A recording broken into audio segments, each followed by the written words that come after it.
ముచ్చటైన మన ఊరి కథ ఒకటింటారా, అచ్చమైన పచ్చ పల్లె తీరుని కంటారా. ముచ్చటైన మన ఊరి కథ ఒకటింటారా, అచ్చమైన పచ్చ పల్లె తీరుని కంటారా. తెల్లవారి కోడి కూత, కోయిలమ్మ తేనె పాట, మంచు పూల గోగు తోట, ఏరువాక ఇంకి పాట.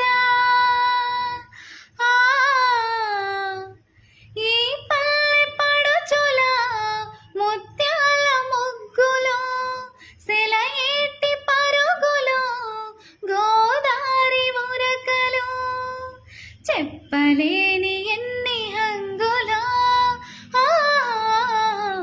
అనగనగా మన ఊరిలో. తానననననననననననననన, తానన